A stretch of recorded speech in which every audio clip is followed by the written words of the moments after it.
Metro ఉదయం news కి స్వాగతం. పటాన్చెరు పట్టణంలో పటాన్చెరు నియోజకవర్గంలో బైక్ ర్యాలీ ఇన్ఛార్జ్ జిల్లా నాయకుడు ఆండూరు నరసింహారావు ఆధ్వర్యంలో పట్టణంలో బైక్ ర్యాలీ చేపట్టారు.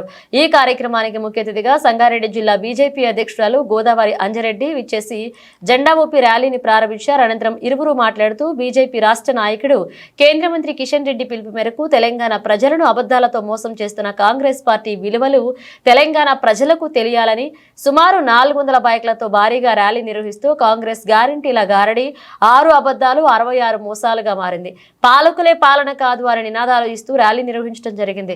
ఈ కార్యక్రమంలో రాష్ట్ర నాయకులు ఆదిల్లి రవీందర్, కౌన్సిలర్ ఎడ్ల రమేష్, శంషాబాద్ రాజు, జిల్లా నాయకులు కోల్కూరి రాజశేఖర్, సుజాత, అసెంబ్లీకరణ శ్రీనివాస్ గుప్తా, మండల అధ్యక్షులు వీరేశం, ఈర్ల రాజు, బీజేపీ బీజేవైఎం కార్యకర్తలు పాల్గొన్నారు.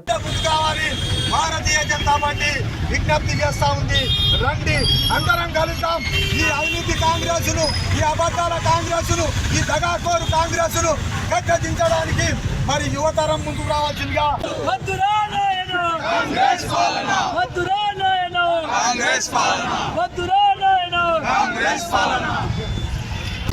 ఎందుకంటే గతంలో రాష్ట్రాన్ని దోసుకొని కింది నుంచి మీ దాకా భూకబ్జం చేసి మీ నాయకత్వం ఈ రాష్ట్రాన్ని దోసుకుంటే ఈ రోజు రేవంత్ రెడ్డి ప్రభుత్వం ఏం చేస్తున్నా ప్రశ్నిస్తాం. ఈ రోజు రేవంత్ రెడ్డి ప్రభుత్వం కానీ, జిల్లా మంత్రులు కానీ, స్థానిక ఎమ్మెల్యే కానీ ప్రజలకు జవాబు చెప్పవలసిన అవసరం ఉంది. మీరు ప్రజలకు చేసింది ఏం లేదు, ప్రజలకు సౌభాగ్యం చేసింది ఏం లేదు, ఇక్కడ సంక్షేమ కార్యక్రమాలు అమలు చేసింది లేదు, ప్రజలకు చేసింది ఏం లేదు. కేవలం మీరంతా భూకబ్జంతో గతంలో కేసీఆర్ ప్రభుత్వం నడిపిస్తుంటే ఇప్పుడు కూడా రేవంత్ రెడ్డి ప్రభుత్వం మరి ఇలా రోజున జిల్లా సంగారెడ్డి జిల్లా అధ్యక్షురాలుగా జిల్లా నాయకులందరి సమక్షంలో మరి జిల్లా ఛార్జ్షీట్ కూడా ప్రజల ముందు పెట్టడం జరిగింది. అదేవిధంగా ఈరోజు రేపు 3వ తారీఖు అన్ని కాన్స్టిట్యున్సీల వారీగా బైక్ ర్యాలీలు, 5వ తారీఖున అన్ని కాన్స్టిట్యున్సీల వారీగా సభలు పెట్టి ఈ జరిగిన సంవత్సర కాలంలో కాంగ్రెస్ ప్రభుత్వం మొదలైంది. భారతీయ జనతా పార్టీ పోరాటం మొదలైంది. మిమ్మల్ని నిద్రపోనీయము, మేము నిద్రపోము. మీరు ఇచ్చిన హామీలు ఇస్తారా లేదంటే గద్దె దిగుతారా? మిమ్మల్ని బొందబెట్టి మీకు గోరిగట్టేదాకా భారతీయ జనతా పార్టీ పోరాటం చేస్తుందని ఈ సమావేశం ద్వారా మీ అందరినీ కూడా ఉద్దేశించి మరి ఈ హెచ్చరిక జారీ చేస్తా ఉన్నామన్న విషయాన్ని మరి నేను తెలియజేస్తూ భారత్ మాతాకి మాతాకి కాంగ్రెస్ ఇచ్చిన 6 హామీలను వెంటనే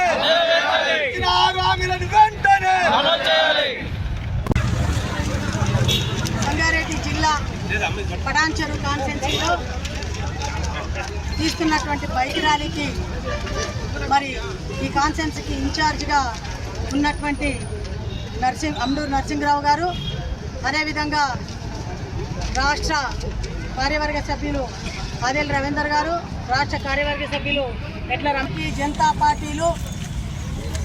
భారతీయ జనతా పార్టీ మీద ఉన్న అభిమానం ఉన్నటువంటి అభిమానులకు, రైతులు ఎవరైతే మోసపోయారో ఆ రైతులు పాల్గొన్నటువంటి రైతులకు, యువతకు అందరికీ కూడా హృదయపూర్వక నమస్కరించుకుంటూ భారతీయ జనతా పార్టీ రాష్ట్ర అధ్యక్షులు కిషన్ రెడ్డి గారు మొన్న 1వ తారీఖు రోజున మరి ఈ గడిచిన సంవత్సర కాంగ్రెస్ పరిపాలనలో జరుగుతున్నటువంటి మోసాలను మరి చెప్పి మహిళలందరినీ కూడా మోసం చేసి ఈ రోజు ఉన్నది వాయే ఉంచుకున్నది వాయే అనే విధంగా ఆ 2500 లేవు, ఈ 4000 లేవు. ప్రజలు లబోదిబో మొత్తుకుంటున్నటువంటి సందర్భం ఈ రోజు తెలంగాణ రాష్ట్రంలో ఏర్పడింది. యువతకు ఉద్యోగాలు లేవు, ఉన్న ఉద్యోగాలు కూడా ఊడిపోయి ఆ రోజు ఆటో డ్రైవర్లు ఉచిత బస్సు పెడితే ఆటో డ్రైవర్లకు అన్యాయం జరిగిందని చెప్పి మొత్తుకుంటే వారికి సంవత్సరానికి 12,000 రూపాయలు ఇస్తా అని చెప్పి ఆ రోజు ఆటో డ్రైవర్లను కూడా మోసం చేసినటువంటి ఘనత ఈ రోజు రేవంత్ రెడ్డి గారిది కాదా అని చెప్పి ఈ సందర్భంగా మేము అడుగుతా ఉన్నాం. మహిళలను మోసం చేసింది రేవంత్ రెడ్డి గారిది కాదా?